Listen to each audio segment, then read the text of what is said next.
अस्सलाम वालेकुम नाज़रीन, मेरा नाम है अमित शाह और आप देख रहे हैं ZST HD। आज की ये वीडियो होने जा रही है यूके एनर्जी कैंपेन के बारे में। बेसिकली जो हमारे पास न्यू एजेंट्स आते हैं, ट्रेनिंग के लिए आते हैं, किसी भी पर्पस के लिए आते हैं, तो उनको हम एक वीडियो दिखाते हैं जिसमें हम पूरी कैंपेन को डिस्क्लोज़ करते हैं कि ये कैंपेन कैसे होती है और आपने कैसे इसको आगे लेकर चलना है। तो बेसिकली ये कॉल सेंटर का प्रोजेक्ट है, नोट अ सॉफ्टवेयर हाउस। अगर आपने सॉफ्टवेयर हाउस का देखना है तो आप दूसरी वीडियोस विजिट कर सकते हैं, लेकिन ये खसूसी video just for one campaign UK energy की होने जा रही है। तो इस वीडियो में मैं आपको यूके एनर्जी कैंपेन का पूरा गो थ्रू दूंगा कि होती क्या है, A to Z सारा आपको समझाऊंगा, ताकि जो हमारे पास कोई नया एजेंट आ रहा है उसको भी पता चल जाए कि उसने आगे करना कि B2B कॉलिंग है, इसमें बिजनेस टू बिजनेस आपने कॉलिंग करनी होती है और आउटबाउंड है, ये इनबाउंड नहीं है। इनबाउंड भी हो सकती है, उसका भी मैं आपको प्रोसेस बताता हूँ, लेकिन ये ज़्यादातर जो हम चला रहे हैं ये आउटबाउंड है। तो चलें शुरू करते हैं। मैं आपको सबसे पहले एक बात क्लियर करता जा रहा हूँ कि जैसा कि अब अभी हम पाकिस्तान में हैं, तो पाकिस्तान में हम इलेक्ट्रिसिटी ले रहे हैं वापडा से और हमने बिल पे करना है वापडा को। अगर तो हमारा वापडा के साथ कोई मसला हो जाता है या वो हमारा मीटर कट कर लेते हैं, हमने बिल नहीं पे किया होता, हमारा को आउटस्टैंडिंग होता है, यानी हमारा 2-3 महीनों का बिल रहता है पे करने वाला, तो वो हमारा मीटर डिस्कनेक्ट कर देते हैं और मीटर ले जाते हैं। तो हमारे पास दूसरा कोई ऑप्शन नहीं है कि हम किसी और सप्लायर को जाके कहें कि हमारी इलेक्ट्रिसिटी लगवा दो, हमारी इलेक्ट्रिसिटी कट गई है। पाकिस्तान में जिस एक ही ऑप्शन है जिसका नाम है वापडा। वापडा के अलावा इधर कोई ऑप्शन नहीं है, तो हमें मुड़ मुड़ा के भी हमेशा वापडा की तरफ ही जाना पड़ता है। तो बट इन यूके, क्योंकि अभी हम यूके एनर्जी की कैंपेन के बारे में बात कर रहे हैं, तो इन यूके हमारे पास डिफरेंट सप्लायर हैं। जैसे वापडा है ना पाकिस्तान में, वहाँ यूके में 15 से 20 सप्लायर हैं जो आपको इलेक्ट्रिसिटी और गैस प्रोवाइड कर रहे हैं। इसका डिफरेंट पाकिस्तान में तो ये होता है, आप मंथली बिल देते हैं, 1 मंथ का आपका बिल है, जितने आपने यूनिट्स कंज्यूम किए हैं उस हिसाब से आपका 1 मंथ के बाद पाकिस्तान में बिल आ जाना है। यूके में ये सीन नहीं है। यूके में आपको पर यूनिट रेट दिया जाएगा, 2 ईयर्स, 3 ईयर्स, 5 ईयर्स, 1 ईयर का कॉन्ट्रैक्ट दिया जाएगा। उस कॉन्ट्रैक्ट को आपने फुलफिल करना है, यानी उतना अरसे के लिए, यानी अगर 1 ईयर का दिया गया तो 1 ईयर, 2 ईयर का दिया गया तो 2 ईयर आपने उसी सप्लायर के साथ, जैसे 15-20 सप्लायर मैंने आपको बताया। पाकिस्तान में एक वापडा है, यूके में 15-20 सप्लायर हैं, जिसमें से फेमस है British gas, Eon, EDF, Scottish power, जो घटिया है वो मैक्सन पावर, VSD हैं, और डिफरेंट सप्लायर हैं जैसे पॉजिटिव एनर्जी, एन पावर, और भी बहुत हैं, 20 तक हैं ये। तो उनको आपने 2 साल के लिए कॉन्ट्रैक्ट में रहना है और 2 साल के लिए आपने जो भी आपको मंथली बिल आएगा आपने पे एज यू गो करना है, या फिर आपने क्रेडिट कार्ड, डायरेक्ट डेबिट, जिससे भी वो पे करना है वो आपकी मर्जी है। वहाँ पर ये सीन है। और वहाँ पर हर सप्लायर गैस और इलेक्ट्रिक दोनों देता है, यानी एक ही सप्लायर होगा वो आपको दोनों चीज़ें भी दे सकेगा। आपने एक चीज़ लेनी है, आप इलेक्ट्रिसिटी भी ले सकते हैं, गैस लेनी है गैस भी ले सकते हैं, कोई इसमें रोक टोक नहीं है। और हाँ, एक सप्लायर है स्कॉटिश पावर जो दोनों एक साथ देता है, एक नहीं देता। यानी अगर आपने इलेक्ट्रिक और गैस दोनों लेनी है तो आप स्कॉटिश पावर को चूज़ करें, वरना आपने अगर तो सिंपल गैस यानी ओनली गैस लेनी है तो आप किसी और सप्लायर पे जाएंगे, क्योंकि एक चीज़ स्कॉटिश पावर नहीं देता, बाकी सारे सप्लायर देते हैं, उनका कोई सीन नहीं है। तो जब हमारे पास कोई नया एजेंट आया है तो उसकी मैं नॉलेज में इजाफा करता जाऊँ कि उसने स्टार्ट कैसे करना है। फर्स्ट ऑफ ऑल आपने बिजनेसेस ढूंढने हैं यूके में। कोई भी बिजनेसेस हो सकते हैं, हेयर सलोन हो सकता है, रेस्टोरेंट हो सकते हैं, टैटू शॉप्स हो सकती हैं, डिफरेंट बिजनेसेस, क्योंकि हर बिजनेस में इलेक्ट्रिसिटी, गैस कम यूज़ होती है, इलेक्ट्रिसिटी तो हर बिजनेस में यूज़ होती है ना। तो आपने बिजनेसेस चूज़ करने हैं, बिजनेसेस पे कॉल्स करनी है, उनको कहना है आपका कॉन्ट्रैक्ट रीन्यू होने वाला है। उनका पहले ही कोई कॉन्ट्रैक्ट उन्होंने साइन किया होगा ऑलरेडी, वो 100% साइन किया होता है, क्योंकि बगैर कॉन्ट्रैक्ट के वहाँ पर इलेक्ट्रिसिटी और गैस मिलती नहीं है। अगर तो वो आउट ऑफ कॉन्ट्रैक्ट है, तो अगर तो यूनिट रेट वहाँ पर 22.9 पेंस चल रहा है तो वो यूनिट रेट पे कर रहे होंगे 35 to 40 पेंस, जो कि बहुत ही ज़्यादा हाई हो जाता है। आपका बिल मंथली 4,000 से 5,000 पाउंड्स तक चला जाता है इस छोटे से यूनिट रेट की वजह से। तो आपने उनको कॉल करनी है, उनको कहना है, मैं सबसे पहले आपको उर्दू में समझा रहा हूँ, उसके बाद मैं आपको सारा ये इंग्लिश में एक दफ़ा गो थ्रू करवा दूंगा, क्योंकि हमने कॉल तो इंग्लिश में करनी है, हमने उर्दू में नहीं करनी। उर्दू में मैं आपको इसलिए समझा रहा हूँ ताकि आपके ये जो सारे पॉइंट्स हैं, सारे डाउट्स हैं वो क्लियर हो जाएँ और आप बिल्कुल कॉन्फिडेंस के साथ आगे कॉल कर सकें इंग्लिश में। तो हमने उनको कॉल करनी है, उनको कहना है आपका कॉन्ट्रैक्ट एंड होने वाला है। और एक और बात बता रहा हूँ आपको, 2 साल का कॉन्ट्रैक्ट है, साल का कॉन्ट्रैक्ट है, अगर तो कॉन्ट्रैक्ट को 6 महीने रह गए होंगे, यानी कॉन्ट्रैक्ट उनका 6 महीने बाद एंड हो रहा है, तो हम वो रिन्यू कर सकते हैं। अगर तो 6 महीने से ज़्यादा रहता है तो हम उसको रीन्यू नहीं कर सकते। ये बात आपने याद रखनी है। ये ना हो कि अगर 1 साल बाद कॉन्ट्रैक्ट एंड हो रहा है, आप पहले ही उसकी सारी डिटेल्स ले लें और वो हमारे लिए लीड सेल सारा ज़ाया, वो रबिश माल है हमारे पास। तो अगर तो 6 महीने रहते हैं उसके, तो हम कॉन्ट्रैक्ट रिन्यू कर सकते हैं। तो आपने कॉल करनी है, सिंपली उनको कहना है, हाय सर, आपका कॉन्ट्रैक्ट एंड होने वाला है within 6 month, so I just call you to send you the better prices, better rates for your new contract. You just need to have a look on that and just decide what you need to do in next. That's it. उसके बाद वो आपको कहेगा हाँ ठीक है, prices दो। Prices के लिए आपने उससे 10-12 चीज़ें कंफर्म करनी है। उसका एग्जिस्टिंग सप्लायर कंफर्म करना है कि वो पहले किस सप्लायर से इलेक्ट्रिसिटी या गैस ले रहा है, कितने मीटर हैं उसके, और एक्सपायरी क्या है। सबसे इम्पोर्टेंट थिंग जो मैंने आपको पहले बताया ना, 6 महीने के अंदर अगर एक्सपायर हो रहा होगा तो हम उसको कर सकते हैं रीन्यू। एक्सपायरी कंफर्म करनी है। उसके बाद उसको आपने कहना है कि आपकी पोजीशन क्या है बिजनेस में। अगर तो एक लिमिटेड कंपनी है, एलटीडी है यूके में, तो उसका आप मैनेजर से बात कर लो, डायरेक्टर से बात कर लो, कोई इशू नहीं है। बट अगर तो एक सोल ट्रेडेड कंपनी है यूके बेस्ड, तो ज़रूरी है कि आप उसके ओनर से बात करो, क्योंकि उसका जस्ट ओनर ही ऑथराइज होता है कॉन्ट्रैक्ट साइन करने के लिए। But in limited company everybody like a manager, like a secretary, like a director is authorized to sign a electricity or gas contract there. Okay, तो लिमिटेड कंपनी में आपने किसी से भी बात कर लेनी है। सोल ट्रेडर में आपने ज़रूरी है कि आप ओनर से बात करें। उसके बाद जब आपको उसकी पोजीशन पता चल जाएगी, आपको कंपनी का पता चल जाएगा, आपने एड्रेस, पोस्ट कोड, उसका पर्सनल मोबाइल नंबर अगर तो वो दे देता है तो ठीक है, कंफर्म कर लेना है। अगर तो नहीं देता कोई इशू नहीं है, बिजनेस नंबर हमारे पास है जिस पर हम कॉल कर रहे हैं। उसके बाद ईमेल वगैरह उससे कंफर्म करनी है। ये 2-3 चीज़ें कंफर्म करनी है। उसके बाद जो आपने एक इम्पॉर्टेंट चीज़ कंफर्म करनी है वो है उसका MPN और MPRN नंबर। ये दोनों क्या बुलाएं हैं? ये दोनों बेसिकली होते हैं एक, जैसा कि आपका पाकिस्तान में मीटर होता है, उसका एक मीटर नंबर होता है। तो वहाँ यूके में हर होम का जो MPRN होता है, यानी एक एड्रेस है उनका, उन्होंने MPRN या MPRN होता है मीटर पॉइंट रेफरेंस नंबर, ये होता है गैस के लिए। MPN होता है इलेक्ट्रिसिटी के लिए। इलेक्ट्रिसिटी का होता है MPN नंबर। ज़्यादातर अगर तो आपकी गोरों से बात हो रही है तो गोरों को तो ये पता होता है कि MPN नंबर क्या होता है, मीटर सीरियल नंबर क्या होता है, या MPRN नंबर क्या होता है, क्योंकि उनका डेली का काम होता है ये। अगर तो आप किसी एशियन, बंगाली या इन बंदों से बात कर रहे हैं तो उनको आपको बताना पड़ेगा, sir just grab a bill, if you have that just open the second page of the bill, there is a MPN number which is start with the capital S। Bill के सेकंड पेज पे एक number लिखा होता है जो कि capital S के साथ स्टार्ट हो रहा है, और 3 line on the top, 4 on the bottom होती है उनके। तो आप उनको बताएंगे ना कि एक बिल लेके आए, अगर तो आपके पास है, उसका सेकंड पेज देखें, उस पर कैपिटल S से स्टार्ट हो रहा होगा, उसको MPN कहते हैं। MPN हमें क्यों चाहिए होता है? MPN हमें उसके लिए better rates, better per unit prices के लिए हमें MPN की ज़रूरत होती है, ताकि हम उससे बेस्ट से बेस्ट प्राइसेस दे सकें, बेस्ट से बेस्ट सप्लायर के साथ। तो इसी तरह आपने ये सारा MPN वगैरह, MPRN वगैरह उससे कंफर्म कर लेना है, और उससे कहना है आप कब अवेलेबल होंगे, हम आपको प्राइसेस निकाल कर कॉल करते हैं। तो उससे आपने एक ना एक टाइम ले लेना है कि जब वो अवेलेबल हो तब हम उसे कॉल करके प्राइसेस दे के कॉन्ट्रैक्ट सेंड कर सकें, ताकि वो साइन कर ले। तो इसमें मैंने आपको बताया 1 ईयर का कॉन्ट्रैक्ट भी होता है, 2 ईयर्स का भी होता है, 3 ईयर्स का भी होता है, 5 ईयर्स का भी होता है। तो अब आपको काफ़ी केसेस ऐसे देखने पड़ेंगे जो एक न्यू ओनर आता है और वो कहता है कि भाई मेरा तो भी कॉन्ट्रैक्ट है ही नहीं, मैं तो इस जगह पे नया आया हूँ, मुझे प्राइसेस सेंड करो, मैं आपका कॉन्ट्रैक्ट साइन करता हूँ, क्योंकि मैं इस जगह पे नया आया हूँ।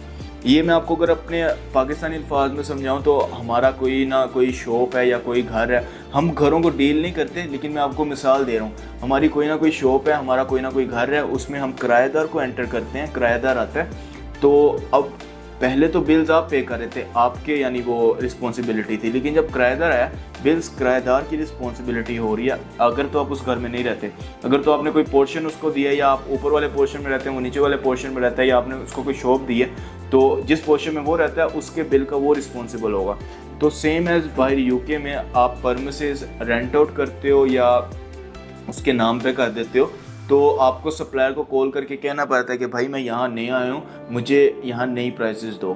बट अगर तो वो सप्लायर को कॉल करेगा ना डायरेक्टली, कोई भी कस्टमर, मैं आपकी बस आपकी नॉलेज में इजाफा करने के लिए आपको एक बात बता रहा हूँ, अगर तो कोई भी कस्टमर डायरेक्ट सप्लायर को कॉल करेगा तो फर्स्ट 1 to 2 आवर सप्लायर उसको होल्ड पे रखेगा, then they will answer the call, they will ask a lot of questions like what's your account number, what's your name, what's your date of birth, what's the last 4 digit of your bank account number, a lot of question they are asking. So इससे best तरीका ये होता है कि वो broker की call का response करें, क्योंकि हम एक ब्रोकर हैं। आप कस्टमर को कह सकते हैं कि we are the energy brokers, we are the energy consultant of your area, we just call you the give you the better prices. अगर तो आपकी बात नहीं सुन रहा तो आप उसको कॉन्फिडेंशियली एक बात कर सकते हैं कि if you call to the directly to the supplier put you on the hold for 1 to 2 hours. और ये वो ट्राई कर सकता है कॉल करके कि सप्लायर उसको कितनी देर होल्ड पे रखता है। ये गोरों को बात पता है, गोरे आपसे प्राइसेस आराम से ले लेते हैं, लेकिन जो एशियन लोग होते हैं ना वो समझते हैं ये स्कैम है। स्कैम भी बहुत चल रहा है, मैं आपको एक और बात बता दूँ, स्कैम भी बहुत चल रहा है, लेकिन हम तो लीगल कर रहे हैं ना। मैंने आपको जो हमारे न्यू एजेंट्स आ रहे हैं उनको तो यही बताना है कि हमारा तो लीगल है ना, स्कैम से हमारा कोई ताल्लुक नहीं है। स्कैम अलग है, तो स्कैम की बात करते ही नहीं है, इसको लीगल साइड पे रखते हैं ताकि आगे जाके मज़ीद मसले ना क्रिएट हों।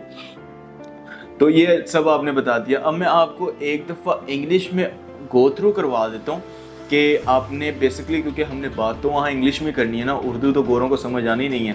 तो फर्स्ट ऑफ ऑल मैं आप एक कॉल स्टार्ट कर रहा हूँ। मैंने काफ़ी देर होगी ये काम छोड़ दिया हुआ है, लेकिन पहले जब शुरू में 1.5 साल पहले की थी ना, तभी थोड़ा बहुत याद है, लेकिन आपके लिए काफ़ी हेल्पफुल होने वाला है मेरा थोड़ा सा एक्सपीरियंस। तो सबसे पहले आपने कॉल डायल किया, फिर बता रहा हूँ, just businesses, not homes, not घर, जस्ट बिजनेसेस। तो आपने कॉल करनी है, आपने कहना है hi good afternoon, how are you doing today, तो वो कहेंगे या आई एम फाइन। सो उसके बाद आपने कहना है hi this is Ahmed Shah here calling you regarding your energy contract renewal. तो मैं डिफरेंट कॉल सेंटर्स में ये होता है जो कि स्कैम होते हैं, उनमें कहते हैं कि my name is David, my name is Jones, my name is this, my name, अगर कोई लड़की है my name is Olivia, my name is Jenny। तो ये चीज़ें बला बला ये नहीं करनी यहाँ पर, ये लीगल है, क्योंकि हम बस एक कंपेन कॉल सेंटर की चलाते हैं, उसका नाम है UK energy gas and power.